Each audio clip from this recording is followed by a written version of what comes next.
Mais avec Pascal Mukuna Nicolas Zoyo Kanate, Oyabana Kozami Nangam Nabino, porté disparu avec Mukuna Zawat, Azo Monanate, Akeyuat. Qu'est-ce qui se passe au giste? Avec Mukuna, autour de l'évêque, il est là. Et ça, Dongolomiso, dignitaire ya régime ya Kabila qui est encore dans CNS et autres, Balingaki ba mekapona kokangaye munoko, il ne cède pas à ce genre d'intimidation, il continue et nous l'appelons à continuer. Impossible, après la CNS, il a continué à parler, il parlera. Pascal avec Mukuna serait arrêté. Il y a cela 3 jours. Est-ce qu'il y a ça arrêté. Pascal avec Mukuna serait arrêté. Il y a cela 3 jours. Est-ce qu'il y a ça arrêté. Pascal Mukuna on dirait que flatterie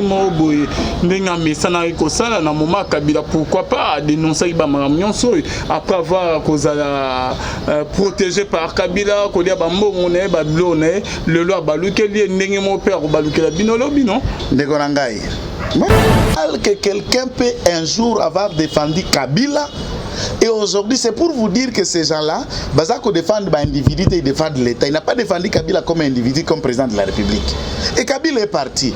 L'Église doit toujours rester aux côtés de l'État. Ah bon? Et pas au milieu du village maintenant. Au milieu du village pour aller quoi? L'Église reste toujours aux côtés de l'État. Puisque l'Église ne soutient que toute autorité vient de Dieu. S'il y a une autorité, c'est que c'est Dieu qui l'a établi. Si Félix vient, c'est Dieu qui l'a établi. Mais on ne peut que mettre la main à Nzambatié. C'est ce que la Bible dit. Mino bokotika sko autorité Nzambatié ou que ne ko soutenir nan.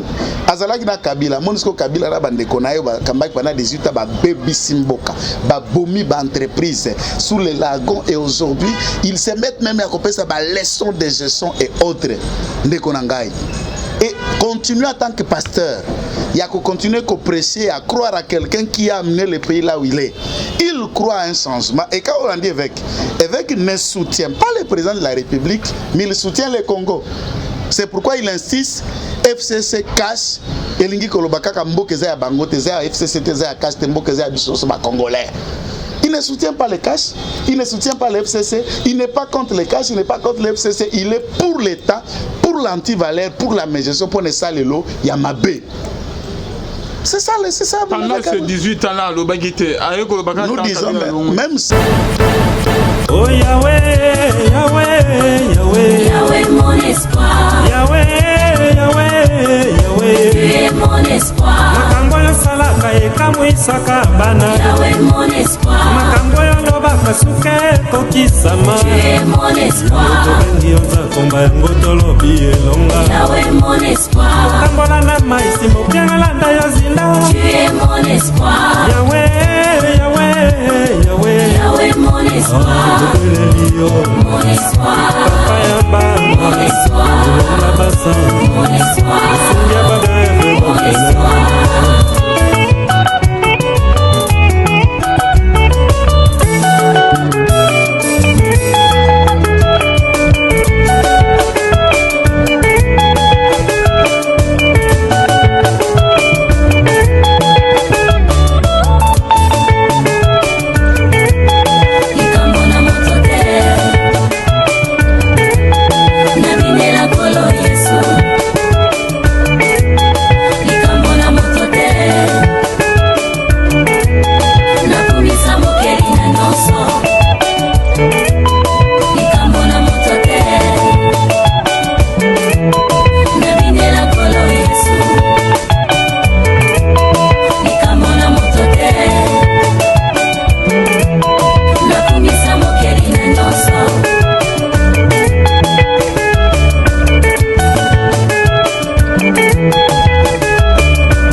Voilà, fidèles téléspectateurs, Tozadina Maître Joël, qui n'est pas présenté, ton dossier moi mingi, Maïmaktali Mboka, Congo, Tokomi Wapi, na Makamuya politique, na biso bien aimé dans les seigneurs, et affaire UDPS, Jean-Marc, secrétaire, et na ya Oyo Kabuya, Tokomi niveau ni, parce que Tozomona Boutou vraiment Yamakas, Tozadina Maître Joël, que vous connaissez très bien, qui n'est pas présenté, Tomé retourne tout au long de cette émission, à Mekempe, Kopé sa biso, ba réponse, Mekempe, ko éclaircir, biso na ba point, moi et belé, Mbote Maître Joël. Mbote Ndekwalvin, Mbote na balandi nyonso ya Celeste TV, na baramboka oba kolingaka ekolo, pe nini obiso tolimbola kapona, kokende liboso na ekolo, totombe libino, bolandi, voilà mokonzi nzambe, apambola bino. Ok, Maître Joël, merci beaucoup. Ba dossier à moi, Maître Joël. La fois passée, Fatou Yambao, mais contre ça m'a senti dérangé qui. Oh là, tu as toujours le chapeau, mon ami DPS Maître Joël, tout ça, émission moi est belé, mais c'est comme si na parti na bino parti au pouvoir. Boyo kandidaté mboa, suis mboa, binomo beaucoup moko bozo et ni Maître Joël. Bandoki te? Bandoki sunande. Bandoki. Nazo biso bandoki oyo ba ekoloka Félix. C'est pas banaya bandoki. Papa nakolimbola yo sala presse ngaba nani oyo nyonso azosala misala ya bondoki ezala kombo na nani ezala fonction na nani kindoki ndio nalingi na détailler awa papa. Félix touti na élection o elekaki po ya comme président de la République après ko gagner IDPS tozui be 32 députés national ya pamba sur 500. 32 soko kamati 500 moins 32 okoyeba tous les députés qui ne sont pas de l'IDPS. INC, 17 députés. Soko INC, na 32 députés à IDPS. Tous à combien de députés? Moins de 60 députés de cash. Au Kambambo Kandengini. C'est ce qui fait que tu se retrouves dans la coalition, na batu mususu ya bandoki, na batu mususu ya misala mabe, oba maki mboka pendant 18 ans. Maintenant boza na lisanga ya batu ya makanisi mabe, ba stratège, et ils ont l'avantage par le fait que batu ko gérer mboka pendant 18 ans. Vous cherchez, il y a le beau vanda na parti, beau réfléchir autour de mokonzi mboka, beau le memele makanisi nini ya kosala, vous cherchez comment ya ko écarter nani, comme si IDPS c'est comme une ndaku na yo, et comme ebonga na yo, même président Félix ndengaza wana banda IDPS te. Na batu nyonso o ba kufeli ba bundeli IDPS pour le moment tozaka na monument vivant ye moko Maman Marthe. Mais histoire yango wana IDPS ebungisa papa mais IDPS eza na maman. C'est à elle que nous crions. L'air est grave à l'IDPS. Basoda bakoti temple la démocratie, masasi beti, batu bazoki, et on écarte, on change les choses. Bandeko, totangi kelasi, ngandenge naza boye, naza pro Kabund, naza pro Jacquemain. Tous les deux sont mes hommes et je les aime, je les soutiens. Mais division, séparation, koekate Jacquemain na batu nyonso baza simana et notamment na CEP, ezali erreur grave. Et où est comme là qui parle et comme il apporte un peu il y a IDPS. Ah bon? Disparition à partir Yangoan. Maman Marthe. Mokonzi mboka. To leli pe to sengi tala makambo ko eza koleka na kata IDPS et nous demandons au secrétaire général Kabuya, au président ad intérim Kabund, va retirer à l'immédiat la décision na bango wana ya ko changer bureau ya CEP contre Ndeko Jacquemain Sabani et tous les autres membres de la CEP. Fragiliser l'IDPS en interne, c'est fragiliser le président de la République. Peut kotikaye à la merci, il y a des dinosaures, des bomi, des dongolomi sur la FCC. Maître Joël, na koyo kolo ba propose la décision. Bon, avant que président Yemoro Jean-Marc na secrétaire Kabouya bazwa décision, parce que yo aussi que parce que là il na mokonzi mboka te Félix. Peut-être non, peut-être au bango basola qui na papa toza la kati kuna ya politique ngala za longi ya présenter na obanga nani. Est-ce qu'on va me présenter na limité que tala yekuna to pas nani tala yekuna ou bien le pas internaute, vous allez leur dire voilà c'est celui-ci, ils savent qui je suis.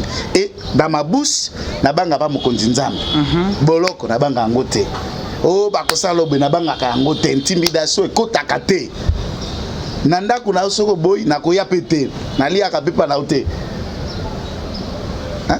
Le problème est que ba okende ko bisa mokonzi mboka bakosaka ye, ils ne lui disent pas la vérité.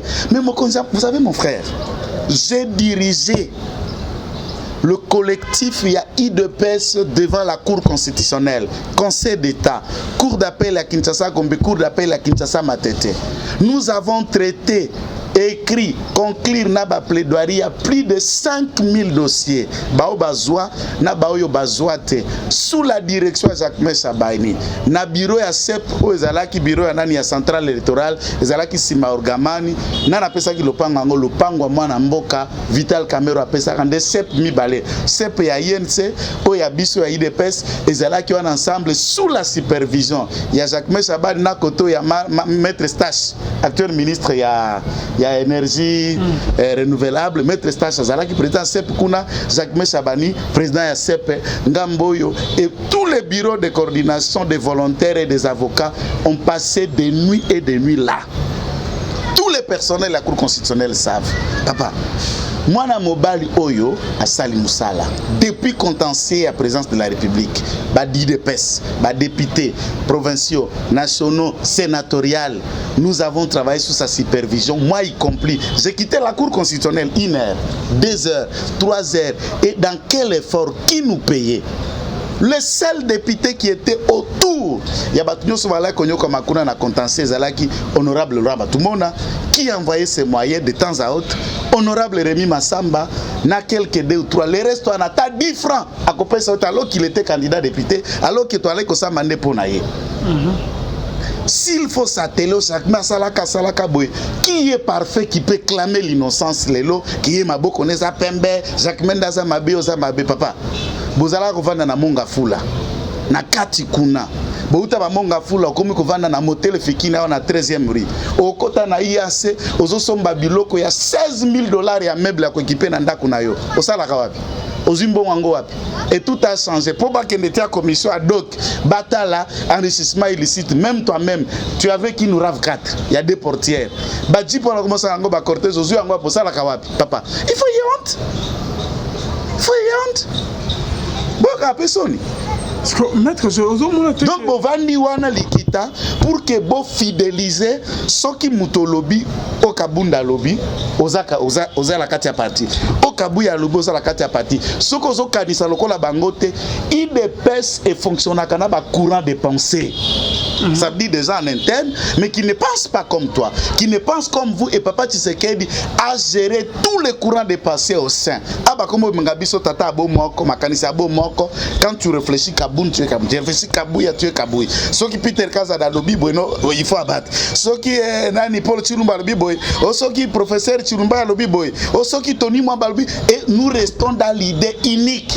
Zakari Bayaba Poussa Napola Kolukakosunga Mukonzi Amboka, on contrecarre, on ne laisse pas l'espace à quelqu'un puisqu'on ne peut pas vous prendre la vedette. Fils à réfléchir, beau fils Mukokonde Boy. Jekobe Alo Bebe, oh Jekonda Lobi Boy. Banana Odayer Wana, on tresse toujours des pots de bananes et on ne récupère que Badjalelou qui les entoure autour d'eux dans les mauvaises pensées. Et l'IDPS est en train de partir dans un ravin. Et le président doit décider rapidement pour mettre sur pied des bons animateurs, pour relever équivoque. Et Kabound, Kabouy et tous les leaders doivent rappeler rapidement la décision de Bangwana Bazongisa. Et que le parti a de règles. Ad intérim les a assurés et intérim et qu'on a assuré conformément aux droits administratifs. Nous en appelons également Jacques Meshabani. Nous avons appris qu'il y a que saisir la justice. Il doit arrêter ça. Donc régler notre macamborabiso en interne. il doit stopper avec la saisine et la justice. Tokopé Sakaka Badongolomi sous spectacle inutile pour trouver des éléments qui ont fragilisé le président de la République. Ozomona te que binomo maître Joël bozo bimisa bosoto na bino di bana maître Joël. Est-ce que le Congo boka ko traitant entre binoté au lieu que bimana poisa boy? Basusu il ne jure que par le fétiche Kindoki et pour vous savez ndeko mutunyo sauti na pauvreté lokola yo. Barishissement à 15h etinda ka mutuna baerero bozo sala wana. Etinda mutuna baerero wana bozo sala. Est-ce que changer les animateurs à la CEP, c'est la priorité que l'IDPS a? Qu'est-ce que vous reprocheriez à ces derniers pour avoir levé les temps que ad intérim, conformément à l'article 26 et à Stati, et Zalaki Bongote, où ils ne partagent pas les mêmes opinions que vous? Si Kabouya est secrétaire général de l'IDPS aujourd'hui, à 30e ou bien 35e, combien de secrétaires généraux sont passés à l'IDPS? Combien de gens ont assumé cette fonction? Si vous êtes là dans la période où l'IDPS est au pouvoir, vous n'êtes pas devenu le dieu de l'IDPS. Parti on est dangereux. Solo la mère bien maman matako ebiso amoni bato tour ya papa amoni bato batraisa et amoni bato batuba embeli na Mukongo, et cette dame connaît l'histoire. C'est à elle que nous crions, c'est à elle que nous en appelons mère Sokoti Kibongo. C'est que ces gens là vous disent que eux aussi sont des incompétents. Maître Joël, merci beaucoup. Aujourd'hui, Maître Joël, la base réclame le départ. Il y a Jean-Marc Kaboun na Kabouya, Maître. Mokonza Mboka, avant comme Mokonza Bango, que Yoka base. Akoyo que la base, cette fois-ci, parce que va réclamer le départ. Il y a Jean-Marc na Kabouya. Merci, on a des réclamations à base. Moi, je ne voulais pas dire la même chose que la base. Moi, je ne souhaite ni le départ à Kabound, ni le départ à Kabouya.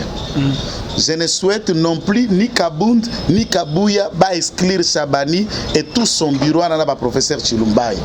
Moi, je voudrais que la gestion soit pour tous et pour toutes. Batunyo na Jacquemin, na professeur Chilumbaye, na Kabouya, na Kabunda, ba Peter Kazadi et dans l'ensemble, je n'ai cité Wakwenda, notamment pour la CNDP.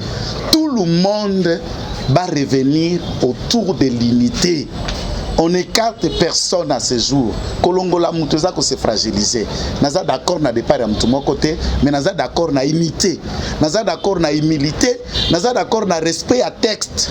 C'est ça un état de droit nous devons appliquer. Ba texte sociétaire rosa ko inir kuna bastati, règlement d'ordre intérieur et beaucoup plus d'humilité. Il ne faut pas considérer Moutouza na opinion ou ekokani na yozo kanisate comme un ennemi ou une bête à abattre. Si tu as la possibilité de signature, maintenant tu cultives utiliser batu pour écarter pas de fausses signatures, des pétitions, de révocation. Non, ça c'est de la lâcheté pure et simple. Je ne souhaite le départ ni de l'un ni de l'autre. Ba combattant, batianase. Tozo lukande imité. Batunyo soana bayokana. Batunyo soana bazongela sima. Tous en file indien, lokola mutumoko sima mokonzi mboka. C'est de cette façon-là que nous pouvons les aider contre l'FCC, papa. Toza na coalition na bandokioyo, na batoyo.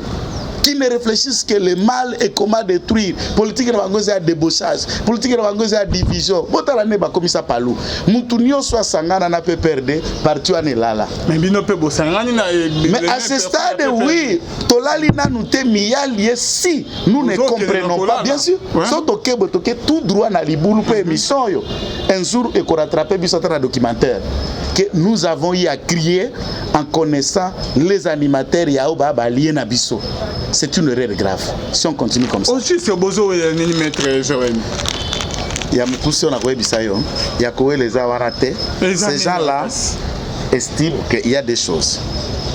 Article 26, il y a statut, il y a IDPS et lobby boy. À cas d'absence, il y a président, il y a parti. À cas d'empêchement, absence prolongée, maladie ou mort, en un mot. Intérim, ils ont assuré Nabatumi Sato. Président, il y a Convention des démocrates. Convention des démocrates, ça dit c'est la structure où il y a parti. Batunyo so baza ba député, baza ba ministre, ba PDG, ba ADD, na ba cadre et le bureau qui s'occupe de ces gens et cette autorité.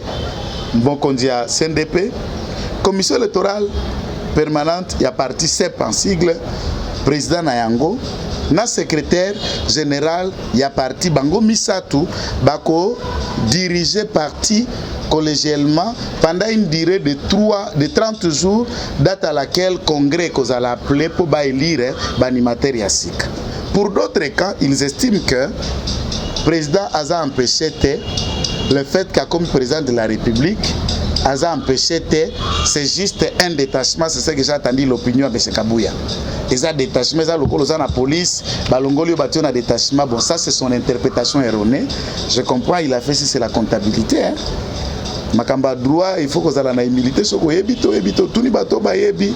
Les drames ici, donc comment on a loko yebite, vous mettez à vous expliquer. Aucun ne s'agozo lo ba bien, tout quand ozo lo ba bouzoba. L'autre camp estime par exemple que le président de la République est empêché, puisque l'Icolo a parti politique, mandat à présidence et à parti ezali 5 ans. L'Icolo a mboka mandat à présidence et à parti ezali de 5 ans également.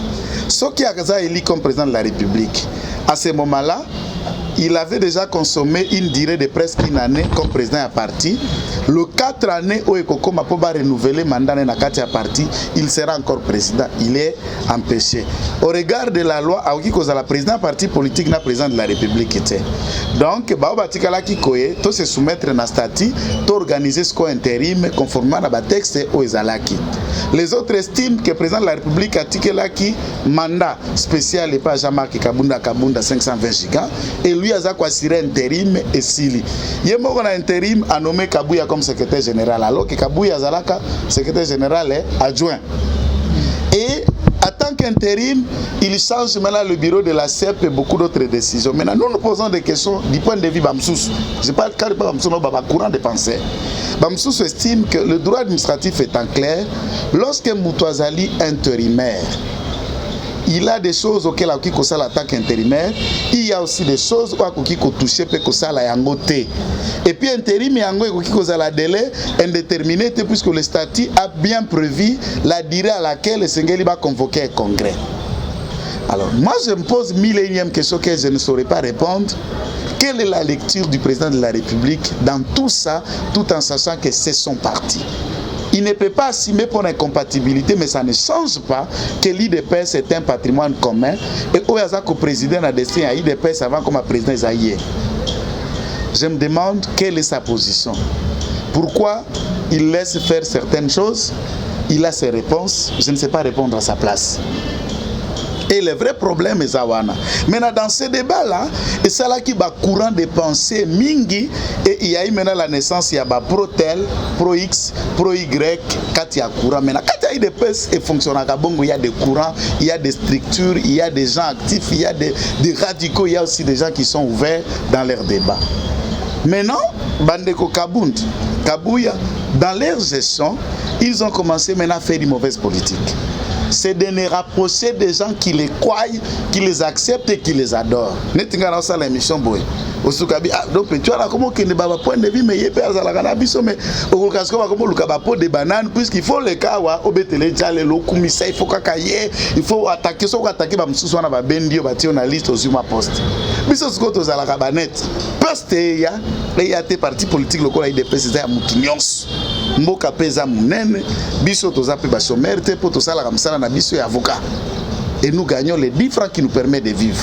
Et si on nous trouve utile au parti par ceux qui seront nommés ou pas Mokonjamboka, demain le lendemain nous pouvons assurer telle ou autre responsabilité. Mais ce qui est de réfléchir vrai, en tout cas, l'équipe dirigeante qui dirige l'IDPS à ce jour, Balingi ba Mali d'IDPS au bord de la faillite. Va stopper, va revoir leurs ambitions, va longola na politique, l'opinion de l'autre n'est pas vraiment ton ennemi. Il faut que tu aies Makambola Mesa pour tenter de sauver ces partis et de rester derrière le chef de l'État. Sinon, le mal nous guette.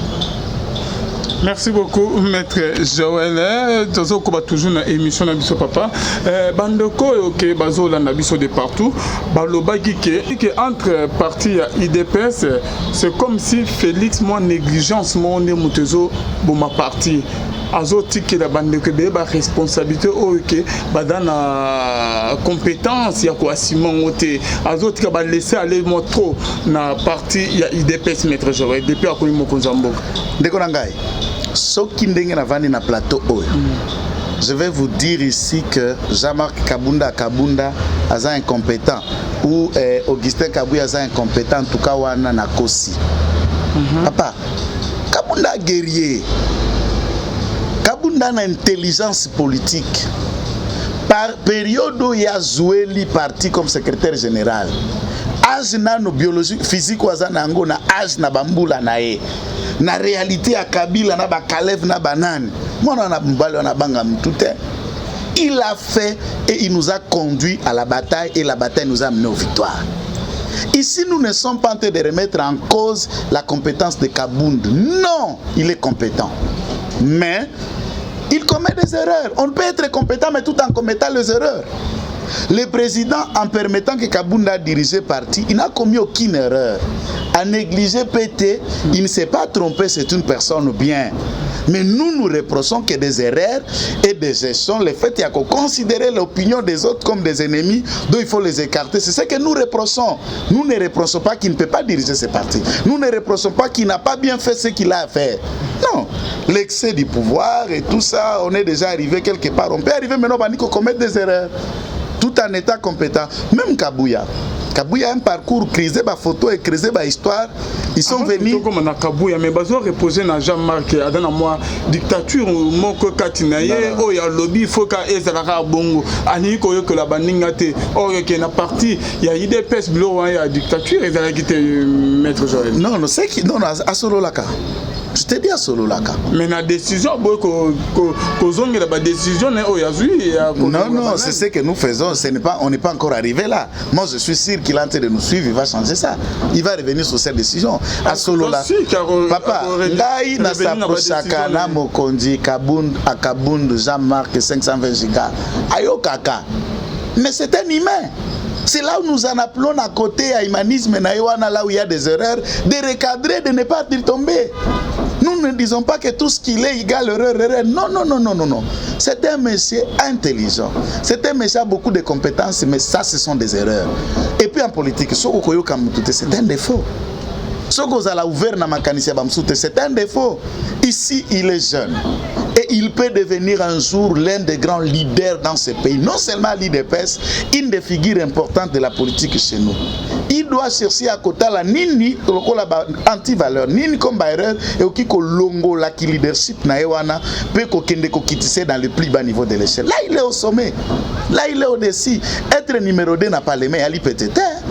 Être en train de diriger un parti au pouvoir local à l'IDPS, c'est peut-être, mais il doit impliquer plus de valeurs. Et il doit aussi éviter, il y a cause à l'entourer des gens sous nos groupes sociaux là qui ne font que chanter à la gloire, à l'honneur. Et lorsqu'on trouve Moutoumoko à tweeter, toi combien au contraire, on trouve tous les moyens pour l'écarter. Non. Ayez le courage, il y a quoi accepter. Surtout ceux qui vous disent les comptes de ce que vous faites. Moi, je suis passé ici pour Nalingio. Moi, je suis passé ici pour je crois en vous, mais je ne crois pas à ce que vous venez de faire là tout à l'heure. Là, c'est faux. Donc, il doit revenir sur ces décisions. Bien sûr. Pris par Jean-Marc Kabound sous une qualité frauduleuse des présidents AI du parti, poste qui n'existe pas dans nos statuts. Non. Les postes, il y a intérim existe dans le statut. Qu'il sait, bazar statut, sur bazar statut, bata la disposition article 26. L'article ne pas parler de quoi. À parler absence et tout ça, comment organiser intérim. Non, comment ça? Une organisation comme parti politique intérimaire, les autres existent dans le statut. Là, c'est un acharnement. Moi, je n'entre pas dans ça. Intérimaire, ils ont coexisté. Et le statut organise bien et bien l'intérim. Dire qu'il a fausse qualité, ça c'est faux. Il a la qualité. Il est bien en train de piloter ces périodes-là intérimaires. Mais ces décisions, il y a fissure, il y a fraction, il y a séparation, il y a division. Et que fragiliser Bichot, j'en appelle tout le monde. Il n'y a pas que Kabound. Je vous ai dit ici, le président Jacquemin a saisi les instances judiciaires. Je l'appelle de tous mes vœux. Très rapidement. Très rapidement. Non. Voilà. Très rapidement, estimé confrère, mon président de la CEP. Souvenez-vous du tout grand travail que nous avons fait avec la Cour constitutionnelle, Conseil d'État et autres. avec loyauté, abnégation, nous vous fassions rapport de tous les dossiers. Tu es un avocat intelligent et autre. Ton sens d'humilité te précède toujours. Stop cette action judiciaire. Regardez droit le président de la République, boutique arbitrage.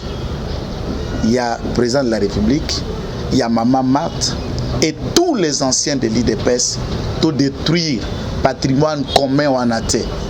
Tout ce que samba makambala biso na IDPS, liboso ya ba juge na ba magistrat et que l'opinion, la presse va ramasser en tout cas ce qui te sale en tolingi Félix. Mais silence il y a Félix Nezo comme ça. Il n'est pas en silence. Peut-être que la réaction na l'équipe directe na presse, il est en train de parler. Le président ne parle pas seulement par la presse de Conalvin. Il y a aussi des canaux qu'il a chargé d'émissions, il a son téléphone. Quand le président est au téléphone, comment on a presse? Il a déjà appelé et nous sommes au courant qu'en coulisses, il a tonné sur tout le monde et il est en train de chercher à ce que Makamboza l'a recadré. Et nous félicitons déjà sa position de ce que nous savons en coulisses, comme il a déjà pris cette décision. Nous félicitons aussi en coulisses la décision de maman et à conseil local la sage. Il y a parti pour Tambolina papa partout. Jusqu'à ce que papa rendu la mère était là. S'il y a des choses, il y a Souka ou papa Loba peut-être attiquer la mère et sa mère Makam, mère Azanano. Et c'est à elle et à sa sagesse. C'est une femme politique, c'est une femme combattante. Et de ton vivant mère, tu ne peux pas permettre que ces grands combats aient à la saboter par l'amateurisme, la vidité du pouvoir, l'orgueil, la cupidité. Non, non, non, non, non. Vous devez recadrer ça. Maître Joël, et là, vous comprendre, c'est comme si Binonions tout, vous allez contre la décision, il y a Jean-Marc, Maître Joël, dans mon écoute, il y a Parlement debout, et là, la commune à titre de non, Jean-Marc sacrifié par Félix Tshisekedi. C'est comme si Binonions tout, vous terminez la décision, pourquoi? Attends, mon hasard pour y être. Moi, je vous dis ici, je vous dis que je suis pour Jean-Marc. On se dit pour Jean-Marc. Alors, pourquoi à revenir dans la décision? Mais bien sûr, à revenir dans la décision, puisque je trouve que fragiliser Bisso en interne, qu'écarter Jacquemin, tout ça. Et puis, du point de vue géopolitique, nous connaissons à l'origine Wapi Ndeko Jean-Marc Yaouti, Wapi Ndeko Kabou Yaouti, Wapi Ndeko Jacquemin, il n'est pas le seul, bien sûr, il y en a d'autres. Il le représente quoi? C'est le Grand Kivu. Jacquemin est originaire du Nord Kivu. Et à majorité, l'IDP, c'est Zara Bakad, Naïma et Belé qui sont Kassaï. Ça, c'est naturel, c'est normal, c'est là où le combat a commencé. Alors, Ecopé, ça peut, moi, et l'autre, comme on est, il y a la marginalisation, la régionalisation, le tribalisme, ce qui n'est pas bon. Ce qui n'est pas bon. C'est ce que nous ne voulons pas, des décisions où éco-fragiliser parti, éco-fragiliser combat, au jour où nous sommes autour avec des ennemis dangereux, soi-disant liés autour de la coalition. Merci beaucoup, Papa Joël. Comme on a soulevé mes questions, monsieur Ezali, que tout le monde qui est, Bandeomi va poser une question, mais avec Pascal Moukouna Nicolas Zoyo Kanate, Oya Bana Kozami Nangam Nabino, porté disparu, avec Moukouna Zawat, Azo Monanate, Akeyuapi, qu'est-ce qui se passe au geste? Avec Moukouna Zali, avec Moukouna Zan, ancrage populaire, l'éveil patriotique, c'est une démarche auquel personnellement moi je soutiens ça. Et nous demandons à ce que tous les Congolais, basés à la sécurité, basés à la lei d'un combat pareil, autour de l'évêque il est là. Et ça, Dongolomiso, dignitaire du régime ya Kabila qui est encore dans CNS et autres, il ne cède pas à ce genre d'intimidation, il continue et nous l'appelons à continuer. Impossible, après la CNS, il a continué à parler, il parlera. Mais on s'auto koloba na kubanga nani? Azaka suapi. Azana kisasa. Azako koba pe koloba pa ko koba combat ya éveil patriotique pour mboka, eza mboka ya ba Congolais, mboka eza FCC eza ya KHT, mboka eza ya ba Congolais et tout Congolais a droit de mettre une opinion, une pensée et une façon de voir pour l'avancement et kokende liboso na mboka na ye. Et quiconque passe le contraire n'est que démon et diabolique puisqu'il est dans l'axe du mal pour empêcher que mboka kende liboso. Mais maître Joël balobi que lo Pascal Mukunazo Saleza on dirait que flatterie mo boy ndenga mesana ko sala na moment Kabila pourquoi pas dénoncer ba nyonso après avoir kozala protégé par Kabila ko dia ba mbongo ne ba blone le loi baluke li ndenge mo père baluke la binolo bino ndeko nangai. Moi, je ne sais pas, je ne connais pas en détail la vie de Pascal Mukuna, mais de ce que je regarde de loin, Aza Moutou assez abonga, ana moi eloko, ana moi biloko abonga, pona ngai na yo yaluka suko ngate pa abonga. Je ne sais pas qu'est-ce qu'il va chercher, ce n'est pas une voiture, ce n'est pas une maison, ce n'est pas un voyage. Kabila, non, mais maître Joël, c'est entre nous, tout le la vérité. Que quelqu'un peut un jour avoir défendu Kabila. Et aujourd'hui, c'est pour vous dire que ces gens-là, Bazako défendent l'individu et ils défendent l'État. Il n'a pas défendu Kabila comme individu, comme président de la République. Et Kabila est parti. L'Église doit toujours rester aux côtés de l'État. Ah bon? Et pas au milieu du village, maître. Au milieu du village pour aller quoi? L'église reste toujours aux côtés de l'État. Okay, puisque l'église ne soutient que toute autorité vient de Dieu. S'il y a une autorité, c'est que c'est Dieu qui l'a établi. Si Félix vient, c'est Dieu qui l'a établi. Mais on ne peut que mettre la main dans Nzambatié. C'est ce que la Bible dit. Mino bokotika sko autorité Nzambatié que ne ko soutenir nani. Azalaki na Kabila, monsko Kabila ra bande konayo ba kambaki bana 18 ba baby simboka, ba bomi ba entreprise sous les lagons et aujourd'hui, ils se mettent même à copier ça ba leçon de gestion et autres. Et continuer en tant que pasteur, il y a qu'à continuer à prêcher, à croire à quelqu'un qui a amené le pays là où il est. Il croit à un changement. Et quand on dit évêque ne soutient pas le président de la République, mais il soutient le Congo. C'est pourquoi il insiste, FCC cache, et l'ingi kolobaka kamboke za bango teza FCC teza cache temboke za bisoso ba congolais.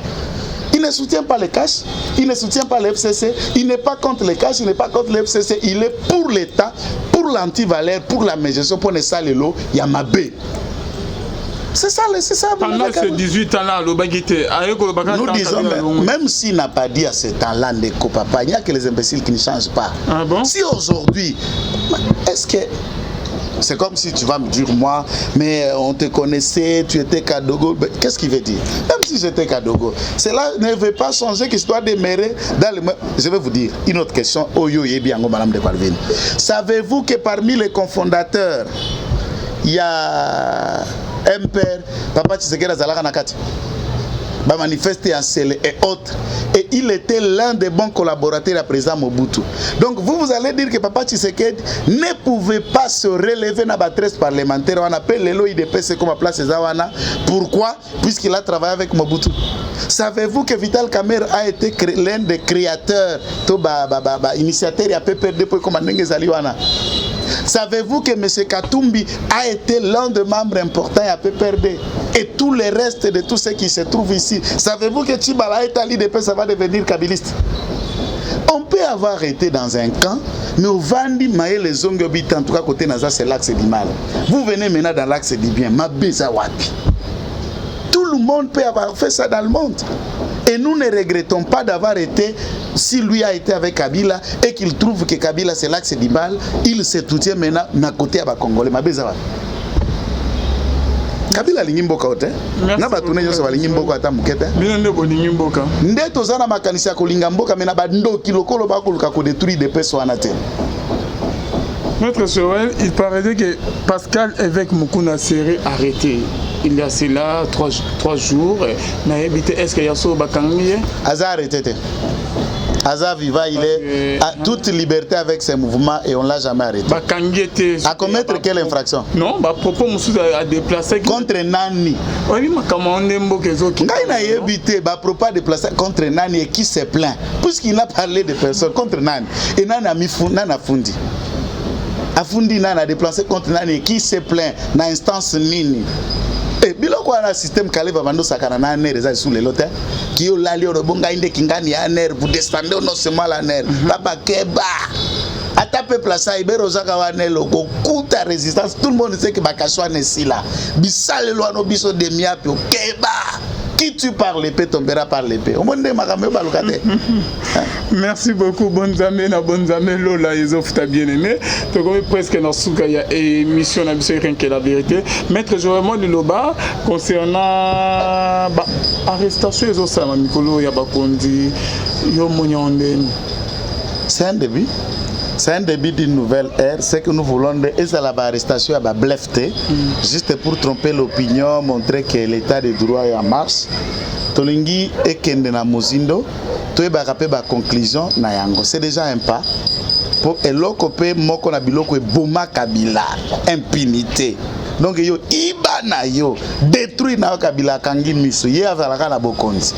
Mais ndenge mokonzi amboka ena miso. O tie loboko na kesi ya l'état. Justice peut tirer le boc.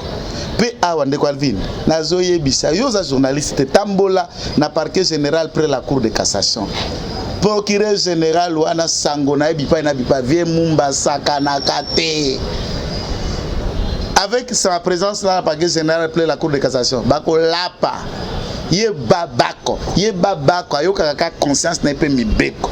Et nous voulons tous les juges et magistrats, par exemple, il y a PG, près la cour de cassation actuelle, le PG Mumba, auquel nous félicitons déjà, et qu'il demeure dans sa rigueur. Le pays a besoin de la justice, impunité, les kaki. Bape Simboka, Batonga Sodemuto, Batonga Balabala, yo zui, yo tonga yo bandako, yo saloba villa na poto, appartement et ba congolais, ba bandako kemba, mais yo zako bonga. Exact.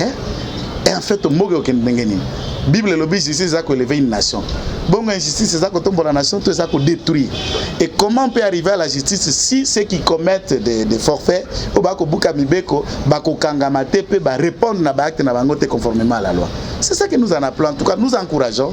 Nous voulons les alawanate, nous voulons pe banquette sérieuse et salema. Merci beaucoup, Maître Joël. C'est la fin de notre émission Rien que la vérité. Votre numéro de contact. Numéro de contact Nabiso pour la bande de connaissances Bazakola Nabiso. Ezali plus 243 99 119 34 33 9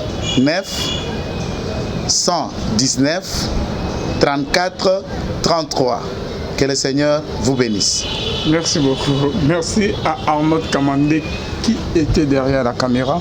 Qu'on se trouve à la prochaine. Bonzambe, na bonzambe, Lola, Ezofute et Longo, Nafilo, Mukoya, Motema, Bibin, c'est le mot depuis Londres. Na maman Gisèle, Lokelo, Motema, Papa Emmanuel, na Boston, P, na la bouche autorité de l'Éternel depuis Jésus, le pasteur Feza, Misia, Nzama Lola, Amona, maman Gisèle, Lokelo, Topession, Botpe, des frères, Papi, Kongena, Bye.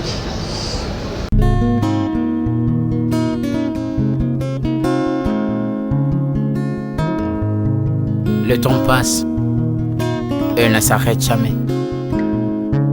Alors réveille-toi mon ami. Et tout ce qui nous quitte chaque jour, laisse que cela nous serve de leçon. Car à chacun son jour, à chacun son tour. Peut-être demain sera ton tour. Alors réveille-toi et prépare ton âme. Car un jour. Oh, oh, oh, hey, oh, oh, oh, oh. Hey. Le temps passe, le jour s'envole, s'en va si vite sans laisser de traces. Hey. Comment faire pour l'arrêter, car il nous amène vers le jour de départ. Yeah. Tout c'est fort avant nous, n'ont pu l'arrêter. Il s'en va sans arrêt, sans pitié, ni nous laisse le temps de faire nos bagages, que de tout mener. Le temps passe, le jour s'envole, s'en va si vite sans laisser de traces. Comment faire pour l'arrêter, car il nous amène vers le jour de repas. Tous ces forts avant nous n'ont pu l'arrêter. Il s'en va sans arrêt, sans pitié, ni nous laisse le temps de faire nos bagages et de tout amener. Il s'en va seul sans nous. Faut mieux perdre tout plutôt que de perdre son âme. À quoi bon tout gagner, ben sera que vanité. À quoi bon tout gagner, perdre son âme si l'on est censé de tout laisser? Moninga, verser le sang de l'autre, si demain sera le tour, tu seras seul comme dans un miroir. À quoi bon tout gagner, perdre son âme si l'on est censé de tout laisser? Moninga, verser le sang de l'autre, si demain sera le tour, tu seras seul comme dans un miroir. Où tu rendras compte devant le Seigneur toute ta vie sur terre. Après avoir tout gagné, l'on s'en va seul sans rien amener. Moninga, faut mieux perdre tout plutôt que de perdre son âme. À quoi bon tout gagner, demain sera que vanité.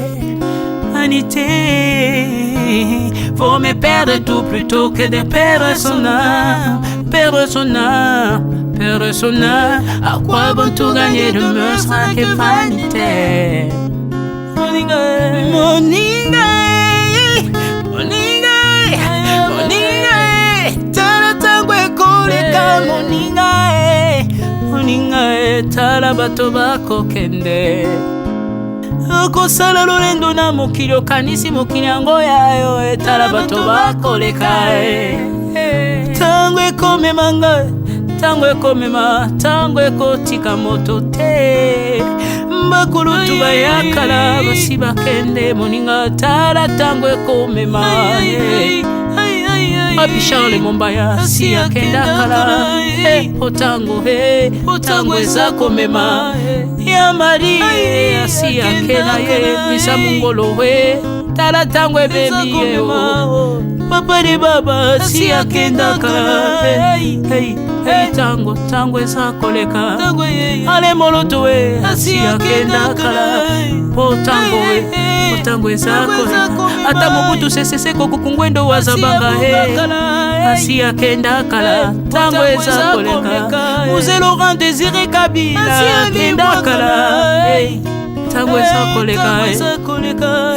Tango ekotika moto te, tango ebangaka mokolo te.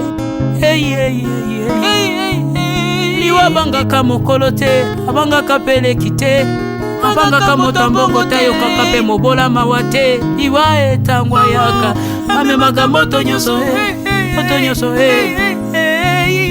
tango ekoleka. Lengela bomoi na yo epana yawe. Tango ekomema lengela bomoi na yo mokolo na yo ekoya okokende ndenge nini. Le temps passe, ne s'arrête jamais. Le temps passe. Moninga, Moninga, Moninga, tala tango ekomema. Moninga, Moninga, tala tango ekoleka. Moninga, Moninga, Moninga, tala tango ekomema. Moninga, Moninga, tala tango ekomema. Tango ekotika moto te. Lengela bomoi na yo, tala bato bakokende. Osala ndenge nini okotikala ebende te. Okotikala ebende. Le temps passe, ne s'arrête jamais. Le temps passe, ne pardonne jamais. Le temps passe, ne s'arrête jamais. Lengela bomoi. Moninga,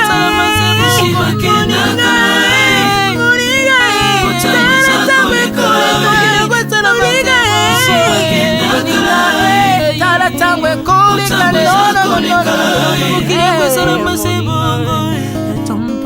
Ekolo nyonso bato bakokende. Alela pona nini alela pona nini tango eza koleka.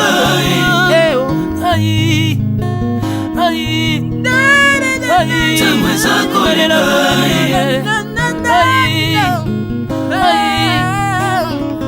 Tango eza koleka. Le temps passe.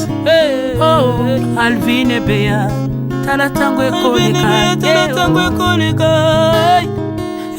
Nabongisa bomo nanga pona nini. bato bakokende biloko nyonso ekoleka. Hey, nalela tina nini he, natangisa makila na boma bato pona nini he. Soki nyonso ekoleka un jour, nabanga kufa pona nini he.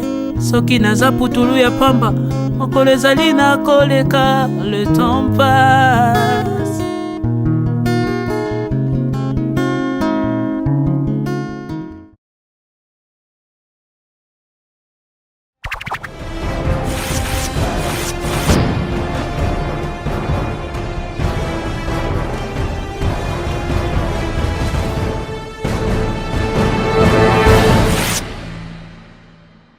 Oh Yahweh, Yahweh, Yahweh, Yahweh mon espoir, Yahweh, Yahweh, Yahweh, tu es mon espoir, makambo yo salaka ekamwisaka bana, Yahweh mon espoir, makambo yo lobaka suke kokisama, tu es mon espoir, tobengi oza komba yango tolobi elonga, Yahweh mon espoir, tambola na maisi mopianga landa yo zinda, tu es mon espoir,